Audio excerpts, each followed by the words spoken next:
Welcome back to the channel. Today we're doing kind of a retro review. The Testors Italeri MiG-37B Ferret. A little bit of a history lesson. In 1986, Testors made worldwide news.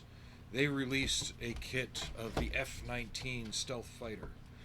1987, Monogram followed up with their own little version, radically different. And I believe that's the version that was also mentioned in, God, I can't remember the name of the book now. Red Storm Rising by Tom Clancy as the Frisbee. It was explained that there was a stealth aircraft in that made a few bombing runs. Then in 1989, Testors released this kit. It was tooled up by Italeri, kind of a cooperative build between the two companies. And it was their idea of what a Soviet-era Russian aircraft using stealth technology would look like. Really interesting stuff, considering that the F-117 was just unveiled to the public in 1988 at that time. Late 1988, so early 89. And then Testors, not too far after that, released their 32nd scale F-117. Some consider it to be a dull, bland kit, given that it was based on photographs taken outside Groom Lake on public land with the best cameras they had at the time. Wow, I am just brain farting all over the place, aren't I? It's understandable, and I've looked at pictures. I've got the model sitting on my cases behind me, assembled. It's not that terrible. There's other people out there that would rip it apart. It really isn't that terrible. So, we'll start with the instructions. There's two schemes in the, or not the instructions, the decals. Wow, I am just all over the place.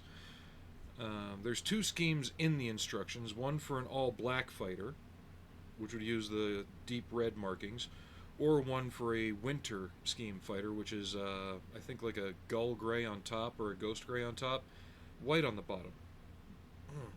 Trying not to sneeze. So either of these markings could be used there. I'm thinking of going with something a bit more, I don't want to say modern, but more up to date in terms of paint schemes that we know.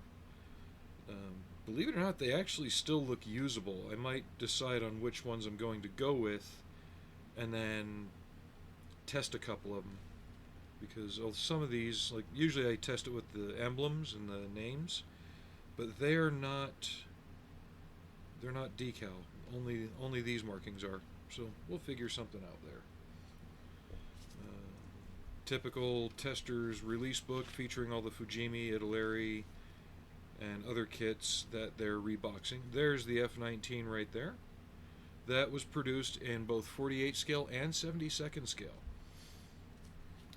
I would like to get one of those as well to go with it. Even the monogram one. They're not terribly expensive or hard to find, but lately shipping has been a killer on it. The instructions are a stapled booklet. Sorry about the yellowing. This is an original kit. Picked it up for $10. Even with the shipping, it was worth it at that price. Pretty basic kit. I'm not gonna do anything ridiculously crazy with it. At most, I might just scribe the panel lines just to give it a bit more evenness. And again, there's the F-19 that they developed. And then on to the parts. That was my coffee mug. Get the bag opened up. So mainly two sprues, black styrene, with the canopies as well. As usual, they didn't bag them separately. One's already fallen off. Doesn't look too terribly scratched up, so I might be able to use that. There we go. I'll try some polish on a Q-tip, see what I can do to clean that up. Get these over here where they're going to be kind of safe. I'm actually going to bag them up separately before I put it back in, but I might use this kit as a palette cleanser. I've been in kind of a funk. Haven't really felt like doing much lately in terms of model building. And I'm trying not to fall into the doom scrolling on YouTube or Instagram reels or anything like that. Very minimal panel line, so rescribing the airframe really wouldn't take that long. So here's the upper fuselage. Intakes on top. There's no lower intakes from what I could tell, which is interesting. Most Soviet era aircraft, even modern Russian stuff, I don't know so much about the Felon, but up to the Flanker series, they had intakes that would close. Sorry, cat hairs on my face. The intakes would close with a screen of some sort or a shield, and then vents on top, really clearly visible on the MiG-29.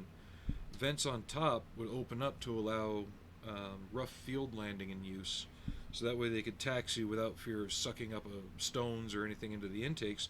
And then once they'd take off, the top ones would close and the lower ones would open up. This just has them on top. Overall, detailing's pretty clean. A little bit of flash here and there.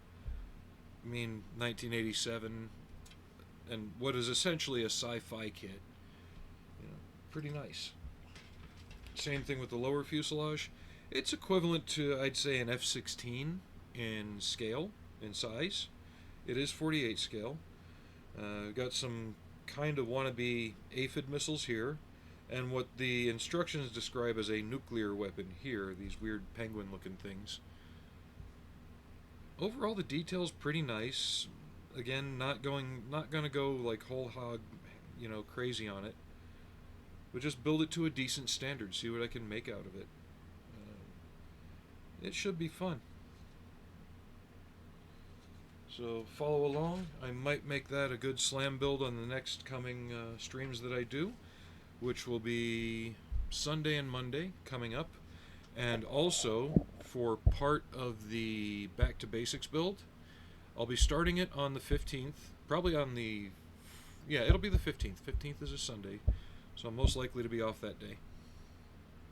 And then I'm taking vacation time from the 22nd to the 28th just to kind of recharge at home, try and get some energy back and just get some rest.